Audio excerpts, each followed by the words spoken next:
Imaginez, l'air est chargé de l'odeur écœurante de l'encens et de la terre humide, une odeur que vous associez aux funérailles. Mais le corps n'est pas dans un cercueil. Ce corps, c'est le vôtre.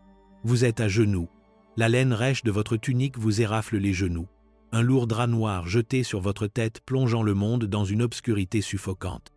Vous entendez la voix du prêtre, un baryton familier désormais empreint d'une finalité glaçante, qui chante la messe des morts.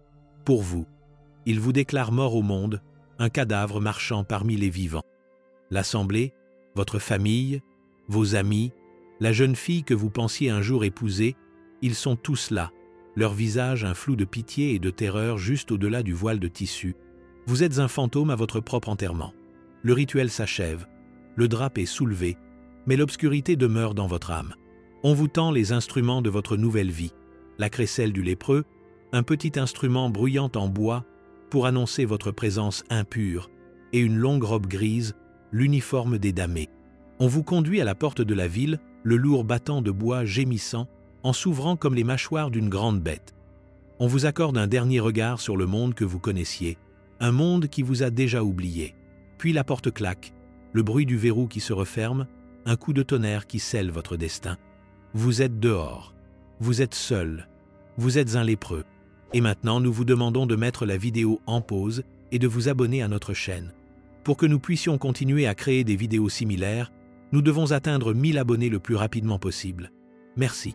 Avant la robe grise, il y avait un monde de couleurs vibrantes. Avant la crécelle, un monde de chants d'oiseaux et de rires. Alaric, fils de Thomas le Charpentier, connaissait ce monde intimement en l'an de grâce 1222. Sa vie était taillée dans le chêne simple et robuste de l'existence rurale. Ses plus anciens souvenirs étaient ceux de l'odeur de la sciure fraîche, un parfum net et vif qui s'accrochait aux vêtements de son père et emplissait leur petite maison solide. Il se souvenait du grincement rythmé de la scie et du martèlement percutant du maillet, les sons qui constituaient le fondement de son enfance. Ses mains, pas encore marquées par le destin, apprenaient le métier, sentant le grain du bois, apprenant ses secrets, ses forces et ses faiblesses. C'était un garçon plein d'une grâce insouciante, avec une tignasse de cheveux couleur paille et des yeux de la couleur d'un ciel d'été. La vie était une série de textures simples et profondes. L'écorce rugueuse des arbres dans le petit bois derrière le village, le tissage grossier de sa tunique de laine, la chaleur surprenante d'un pain frais serré dans ses mains que lui donnait sa mère, son sourire un phare dans son petit univers. Il n'était pas une créature de grande ambition. Ses rêves étaient aussi solides et sans fioritures que les meubles que son père construisait. Il rêvait de reprendre un jour l'atelier, d'avoir ses propres fils à qui enseigner le métier, d'épouser Elara, la fille du tisserand. Ses cheveux avaient la couleur du miel foncé, et son rire, un son rare et précieux, était comme le carillon de la petite cloche de la chapelle par un matin clair. Pendant la fête de la Saint-Jean, alors que le grand feu de joie envoyait des étincelles danser dans le ciel de velours nocturne, il lui avait tenu la main, un contact fugace et électrique qui promettait un avenir aussi brillant et chaud que les flammes devant eux. À cet instant, le monde était parfait et éternel, un coffre bien fait, solide et sûr. Il n'aurait pu savoir que le bois de sa vie était déjà rongé par un ver, une décomposition silencieuse et insidieuse qui commençait son lent et inexorable travail. Le monde était une conspiration de l'espoir, et il en était la victime la plus démunie, un agneau engraissé dans un pâturage ensoleillé, inconscient de l'ombre de l'abattoir qui commençait déjà à s'étendre sur la terre. Les fondations de sa réalité étaient sur le point d'être pulvérisées, son avenir non seulement volé mais systématiquement effacé, son humanité même sur le point d'être rituellement démantelée, morceau par morceau terrifiant. La première trahison fut silencieuse et subtile, un murmure perfide de son propre corps. Cela commença sur son avant-bras gauche, une petite plaque de peau pâle, pas plus grande qu'une pièce de monnaie. Il la remarqua un après-midi en se lavant à la bassine, l'eau fraîche sur sa peau. Mais sur cette plaque, la fraîcheur avait disparu. Il n'y avait aucune sensation. Il la frotta, la pinça, la piqua même avec une écharde du sol de l'atelier. Rien. Une terreur sourde, froide et lourde comme une pierre de rivière s'installa dans son estomac. Il ne le dit à personne. Qu'y avait-il à dire? C'était une curiosité, un défaut dans la tapisserie de sa chair, rien de plus. Il enroula une bande de tissu autour de son bras, une honte secrète cachée au monde. Mais la maladie, ce chasseur patient et insidieux, ne se contenta pas d'une petite victoire. Des semaines plus tard, une autre plaque apparut sur sa cuisse, puis une autre sur sa joue, une carte fantomatique de la reddition de son corps. La décoloration commença un léger marbrage, comme un vieux parchemin laissé sous la pluie. Il passait des heures à regarder son reflet dans un seau d'eau, son visage une parodie grotesque de celui qu'il connaissait. La peur était maintenant une chose vivante, un rat qui lui rongeait les entrailles. Il chercha des remèdes en secret, murmurant ses symptômes à une sorcière des haies itinérantes qui lui vendit un cataplasme nauséabond d'herbes et de fumier, qui ne fit que tacher sa peau et approfondir son désespoir. Il priait avec une intensité frénétique, ses supplications chuchotées perdues dans l'obscurité voûtée de l'église vide la nuit. Puis vint le premier nodule. Il éclata sous son œil droit, une grosseur dure et indolore qui déformait ses traits, tendant la peau. C'était le premier signe visible, la première marque indéniable de la bête. Il ne pouvait plus le cacher. Sa mère fut la première à le voir, sa main volant vers sa bouche, un petit hoquet étouffé s'échappant de ses lèvres. L'amour dans ses yeux fut soudain empoisonné par une nouvelle et terrifiante émotion, la peur. Son père, un homme de peu de mots, se contenta de fixer le vide, son visage devenant blanc comme l'os, les outils dans ses mains soudain immobiles. Le mot non dit flottait dans l'air entre eux, épais et suffocant. La lèpre. C'était un mot de sermon, un mot d'horreur biblique, une chose de mythe et de cauchemar. Ce n'était pas une chose qui arrivait ici, dans leur village, à leur fils. La conspiration du silence était rompue, remplacée par une conspiration de la terreur. Alaric n'était plus seulement un garçon atteint d'une étrange affection, il devenait un symbole, un réceptacle pour les peurs les plus profondes de sa communauté. La maladie ne consumait pas seulement sa chair, elle consumait son identité, un effacement lent et horrible du garçon qu'il avait été. L'arrivée du père Michel à leur porte était aussi inévitable que le coucher du soleil. C'était un homme qu'Alaric connaissait depuis ses 17 ans, un homme dont les mains l'avaient béni, dont la voix l'avait guidé au catéchisme. Maintenant, il se tenait sur leur seuil non pas comme un pasteur mais comme un inquisiteur, son visage un masque de sinistre devoir. Il était le premier des exécuteurs du système complice, un rouage dans la vaste et impitoyable machinerie de la loi religieuse. L'examen fut un rituel d'humiliation. Alaric fut contraint de se tenir au centre de la pièce, torse nu, tandis que le prêtre, tenant une petite croix de bois devant lui comme pour conjurer un démon, inspectait son corps.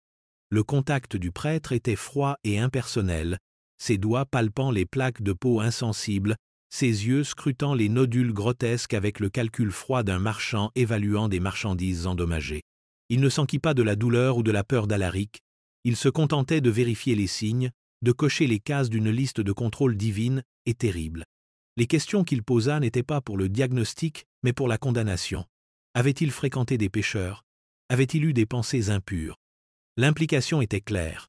Ce n'était pas une maladie du corps, mais une maladie de l'âme, une manifestation physique d'une pourriture spirituelle. Les parents d'Alaric se tenaient à côté, impuissants, leurs visages gravés d'un chagrin si profond qu'il semblait les avoir vieillis de 10 ans en une seule heure. Ils regardaient leur fils être légalement et spirituellement reclassé d'humain à monstre. Le verdict, quand il tomba, fut prononcé sans émotion, une simple déclaration de fait qui portait le poids de 1000 bulles papales. « C'est la facile prosa », déclara le prêtre. Le terme latin prêtant un vernis d'autorité savante à la sentence brutale. Le faciès léonin, la marque de l'impur. Le système, ancien et implacable, prenait maintenant le dessus. Le père Michel expliqua le processus, sa voix dénuée de compassion, récitant les règles comme s'il lisait un acte de propriété. Alaric devrait être présenté à la communauté. Il devrait subir la messe des lépreux, le rite de séparation. Il serait chassé. Il n'y avait aucun appel, aucun espoir de sursis. C'était la loi de Dieu et la loi des hommes, entrelacées en une tresse impitoyable. À cet instant, Alaric comprit une vérité profonde et terrifiante. La maladie n'était pas son véritable ennemi. Le véritable ennemi était la peur dans le cœur des autres. Une peur qui avait été codifiée en loi et sanctifiée par la religion. Une peur qui allait maintenant le dépouiller systématiquement de tout ce qu'il avait jamais été. Le jour de la messe des lépreux se leva gris et pluvieux, le ciel lui-même semblant pleurer la mort d'un garçon encore en vie. Alaric fut conduit à l'église, non comme un paroissien, mais comme un prisonnier. Les villageois, des gens qu'il avait connus toute sa vie, bordaient le chemin. Leur visage un mélange de curiosité morbide et de profonde révulsion. Ils ne voyaient pas Alaric, le fils du charpentier. Ils voyaient une pestilence ambulante, une malédiction divine faite chair. Il fut forcé d'entrer dans l'église par la petite porte latérale, celle réservée aux pénitents et aux parias. À l'intérieur, un espace avait été dégagé devant l'autel, et en son centre, un trou semblable à une tombe avait été creusé, une bouche noire et béante dans le sol en pierre. Un drame noir était posé à côté. Telle devait être sa scène. Le père Michel, maintenant vêtu de ses habits liturgiques complets, commença la cérémonie. Alaric fut contraint de s'agenouiller à côté du trou, et le lourd drap suffocant fut jeté sur lui. La messe des morts commença, les chants latins résonnant dans la chambre de pierre, chaque mot un coup de marteau contre la fragile coquille de son sang-froid. Il entendit les sanglots étouffés de sa mère, un son de pure agonie qui le hantrait pour le reste de ses jours. Le prêtre prit alors une pelletée de terre de la tombe symbolique et la saupoudra sur la tête couverte d'Alaric, la terre granuleuse un symbole tangible de son enterrement. « Si mortuus mundo, vivenzitrum Deo » entonna le prêtre. « Sois mort au monde, mais de nouveau vivant pour Dieu. » C'était une perversion grotesque de la foi, un réconfort spirituel offert comme justification d'un acte de profonde cruauté. Après la messe, le drap fut retiré, et Alaric fut contraint de se lever tandis que le prêtre lisait la litanie des interdictions, l'architecture brutale de sa nouvelle existence. Il lui était interdit d'entrer dans une église, un monastère, un moulin ou une boulangerie. Il lui était interdit de se laver les mains ou ses vêtements dans un cours d'eau commun. Il lui était interdit de marcher sur un sentier étroit, de toucher quiconque, surtout les enfants. Il lui était interdit de manger ou de boire avec quiconque d'autre qu'un autre lépreux. Il devait porter sa robe grise en tout temps. Il devait utiliser sa crécelle pour avertir de son approche. Il était, en effet, effacé de la communauté humaine. Son nom n'était plus le sien. Ses biens appartenaient désormais à sa famille. Il était une non-personne, un fantôme lié par un ensemble terrifiant de règles. La cérémonie était un chef-d'œuvre de déshumanisation systématique, un moyen pour la communauté de se purifier de sa peur en sacrifiant rituellement l'un des siens.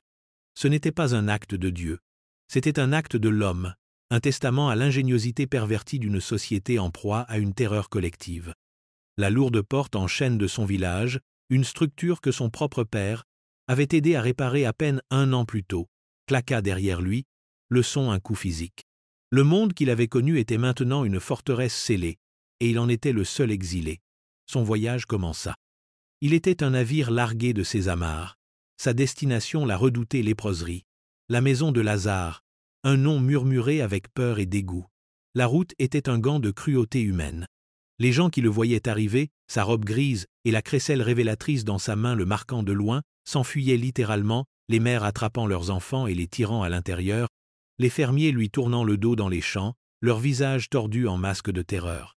Le monde se rétrécissait, le chemin devant lui un couloir stérile d'où toute vie se retirait.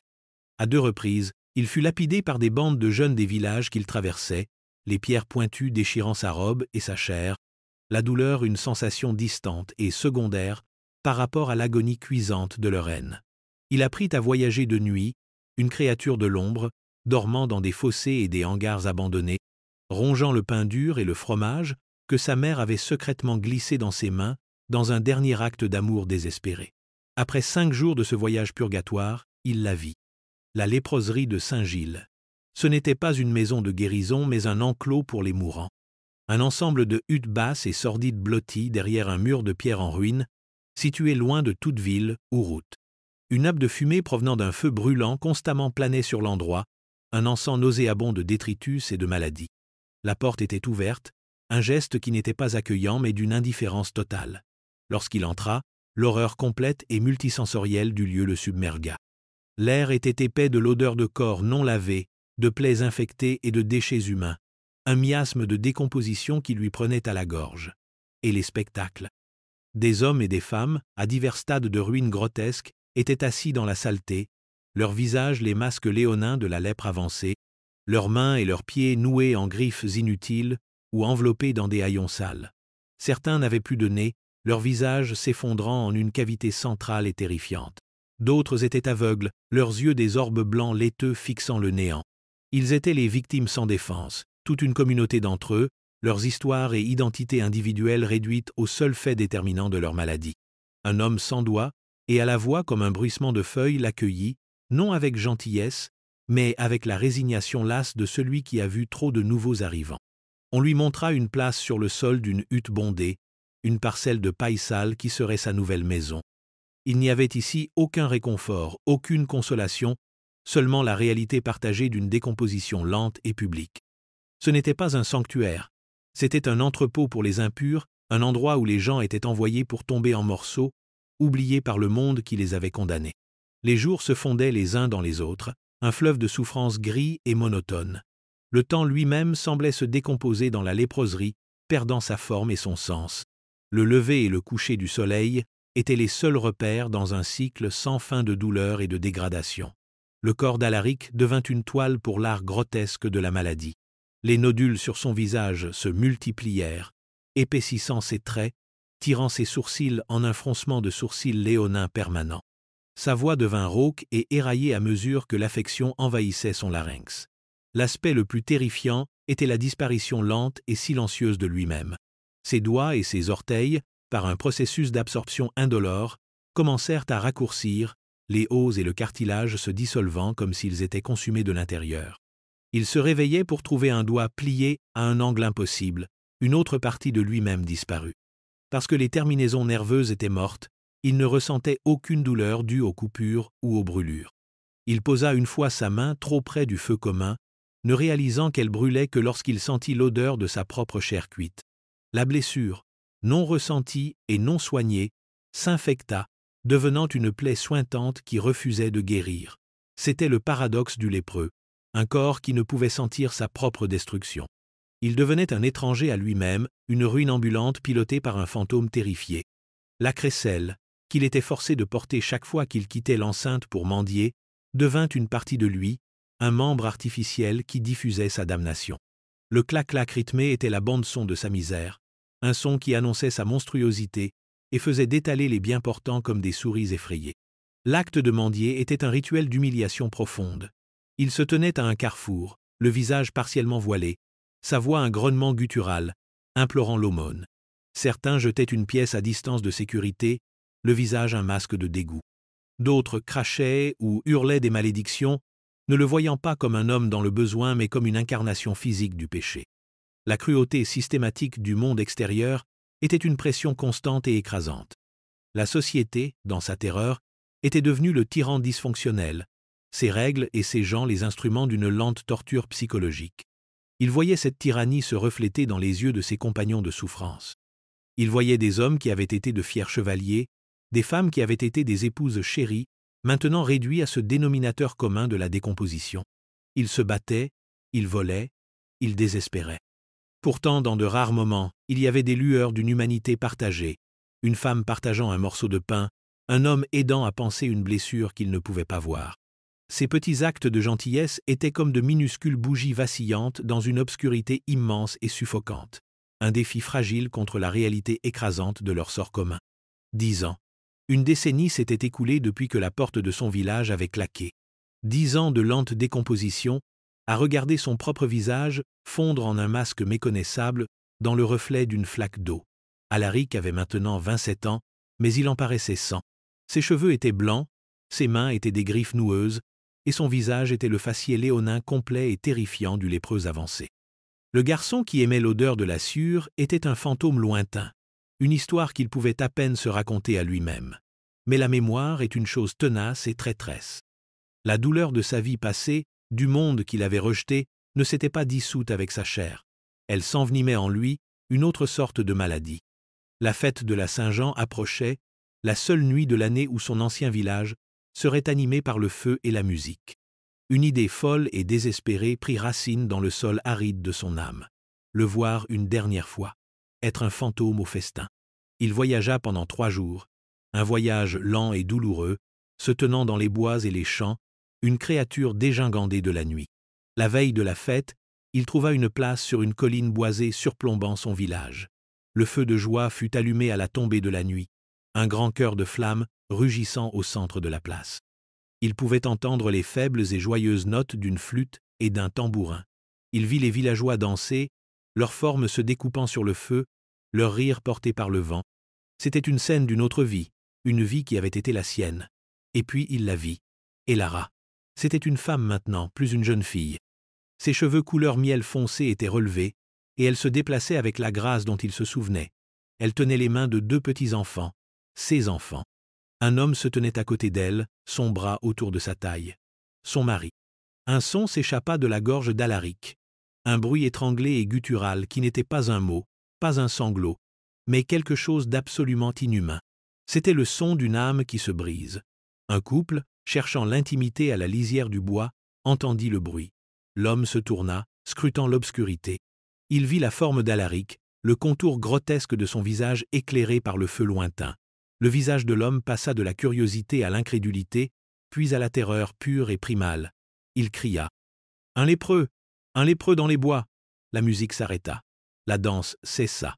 Une vague de panique se propagea dans la foule. Des torches furent allumées. Des hommes prirent des fourches et des pierres.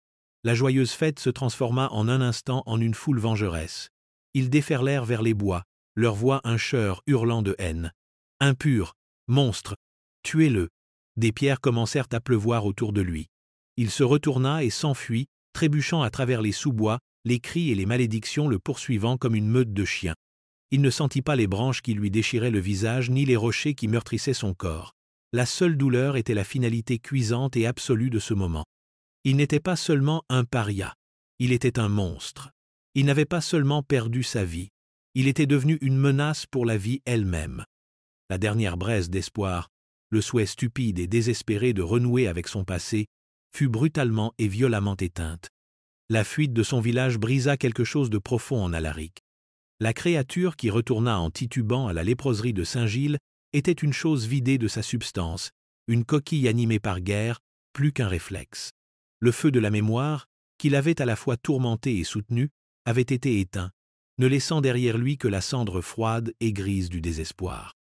Il se retira dans un silence profond, un exil volontaire au sein du plus grand exil de la colonie. Il ne parlait plus aux autres lépreux, ne participait plus aux querelles ni aux rares moments de camaraderie. Il était une pierre au fond d'un bassin sombre. Ses journées se passaient assis contre le mur extérieur en ruine, le visage tourné vers le soleil qu'il pouvait à peine sentir, son esprit un paysage vide et gris. Le monde continuait son assaut implacable sur son corps, mais maintenant il le remarquait à peine. Sa vue, qui s'était obscurcie depuis des années, finit par le lâcher. Le monde vibrant des couleurs fut remplacé par un brouillard laiteux et impénétrable. Son univers se rétrécit à un petit cercle de sensations, la texture de la pierre rugueuse dans son dos, le goût du brouet fin et aqueux qui était sa subsistance quotidienne, les sons de la colonie Latou, les pleurs, la respiration rauque des mourants. La crécelle gisait inutilisée à ses côtés. Il n'avait plus la volonté ni le besoin de s'aventurer dehors pour mendier. Il dépendait entièrement de la charité des autres parias, qui, dans une dernière et ironique tournure de l'empathie humaine, laissaient parfois un morceau de pain ou une tasse d'eau à côté de lui. Il était un monument à la décomposition, une statue vivante de la souffrance, et même en ce lieu d'horreur, il suscitait une sorte de respect mêlé d'effroi. Il avait voyagé jusqu'au rivage le plus lointain du désespoir et s'était simplement arrêté. Le long crépuscule de son existence commença, une attente lente et patiente d'une fin qui n'était pas pressée d'arriver. Il restait assis pendant des heures, son visage en ruine un masque d'immobilité totale, tandis que la vie de la léproserie tourbillonnait autour de lui. Il était un rappel constant et silencieux de leur destin collectif. Il était l'avenir. Il devint une sorte d'oracle à l'envers. Il ne parlait pas de ce qui allait arriver, mais sa seule présence était une prophétie de la dissolution qui les attendait tous. Son esprit, détaché du monde de la vue et de l'interaction significative, commença à dériver. Il vivait dans un paysage de souvenirs à demi formés et de fantômes sensoriels, l'odeur fantôme de la sciure, la chaleur imaginaire de la main de sa mère, l'écho du rire d'une jeune fille. Ce n'était pas une nostalgie réconfortante, c'étaient les éclats d'un miroir brisé, chacun reflétant un morceau de la vie qui lui avait été volé, chacun un nouveau tourment. Il était piégé dans la prison de son propre esprit, une prison construite sur les ruines de son ancienne vie, ses murs l'obscurité insensible, ses barreaux la progression implacable de sa propre décomposition. La fin n'arriva pas avec une finalité dramatique, sans grande lutte ni moment de révélation. Elle arriva aussi discrètement et insidieusement que la maladie elle-même l'avait fait 2 décennies plus tôt. Le corps d'Alaric, une forteresse assiégée depuis 20 ans, commença enfin à rendre ses dernières défenses. Une fièvre s'installa, un feu dans son sang que son système ravagé ne pouvait combattre. Pendant 3 jours, il resta sur sa paillasse, sa respiration haletante et saccadée. Les autres lépreux, habitués à la présence constante de la mort, l'ignoraient largement, enjambant sa forme inerte dans leur routine misérable. Seule une vieille femme qui avait perdu son nez et la plupart de ses doigts lui apportait de temps en temps un chiffon imbibé d'eau pour humidifier ses lèvres gercées, un dernier petit acte de décence humaine dans un monde qui avait oublié le sens de ce mot. Dans son état fiévreux, l'esprit d'Alaric devint un tourbillon d'images décousues. Il était de nouveau un garçon, courant dans un champ ensoleillé, l'odeur des fleurs sauvages dans l'air. Il était dans l'atelier de son père, l'odeur nette du pain remplissant ses narines. Il était à la fête, le feu de joie rugissant, la main d'Elara chaude dans la sienne. Ce n'étaient pas des souvenirs, mais des hallucinations, les dernières projections désespérées d'un cerveau mourant. La douleur et la souffrance, la robe grise et la crécelle, les pierres et les malédictions, tout cela commença à s'estomper, remplacé par les fantômes d'une vie qu'il avait à peine vécue. Sa dernière sensation ne fut pas celle de la saleté de la léproserie ou de la ruine de son propre corps. C'était la sensation fantôme de l'eau fraîche sur sa peau, un souvenir de s'être lavé à la bassine en ce lointain après-midi avant que la première tache pâle n'apparaisse, un moment de plénitude propre, simple et insouciante. Un unique et faible souffle s'échappa de ses lèvres, un soupir si léger qu'il était à peine audible au-dessus du gémissement du vent, à travers les fentes de la hutte. Et puis, le silence. Alaric, le fils du charpentier, n'était plus. Son corps gisait sur la paille, une effigie grotesque et ruinée d'un homme. Le lendemain matin, 2 des lépreux les plus forts portèrent son cadavre, léger comme un fagot de brindilles, jusqu'à la fosse commune derrière l'enceinte et le jetèrent dedans sans cérémonie, le recouvrant d'une fine couche de chaux et de terre. Ce n'était qu'un autre déchet humain à éliminer, une autre encoche dans la longue et sinistre comptabilité de la léproserie de Saint-Gilles. L'histoire d'Alaric, dans ses détails horribles, n'était pas une anomalie. C'était une voix unique et angoissante dans un vaste chœur silencieux de souffrance qui a résonné à travers l'Europe médiévale pendant des siècles. Son sort fut celui d'innombrables milliers d'hommes, de femmes et d'enfants diagnostiqués avec ce qu'on appelait alors la lèpre. Le terme lui-même était un instrument grossier, un fourre-tout pour une multitude d'affections cutanées défigurantes, de la véritable maladie de Hansen, qui n'était que légèrement contagieuse, au psoriasis, à la scrofule et à l'eczéma sévère. Le diagnostic était souvent erroné, basé plus sur la superstition et la peur que sur la réalité médicale. Mais la sentence était toujours la même, la mort sociale et civile. Le système qui a condamné Alaric était un testament au pouvoir terrifiant de la peur lorsqu'elle se métastase en politique sociale. La messe des lépreux, les robes, les crécelles, ce n'étaient pas simplement des coutumes cruelles. C'étaient les instruments d'un processus de déshumanisation sophistiqué et systématique. En déclarant le lépreux légalement mort et rituellement impur, la société pouvait accomplir une sorte d'autoprotection psychologique. Elle pouvait prendre ses peurs les plus profondes de la contagion, de la décomposition physique, de la punition divine, de la mortalité elle-même et les projeter sur un groupe unique et visible. Le lépreux devenait un bouc émissaire, un symbole vivant de tout ce que la société redoutait. En les chassant, la communauté pouvait croire qu'elle chassait le mal lui-même, se purifiant par le sacrifice de ses membres les plus vulnérables. Le tyran dysfonctionnel dans ce récit n'était pas un seul roi ou pape, mais la conscience collective d'un monde en proie à une terreur qu'il ne pouvait comprendre. La véritable contagion n'était pas la bactérie Mycobacterium leprae, mais la peur elle-même. C'était une maladie de l'esprit qui s'avéra bien plus destructrice que la maladie du corps, créant pour ses victimes une réalité qui était, à bien des égards, plus horrible que les symptômes physiques.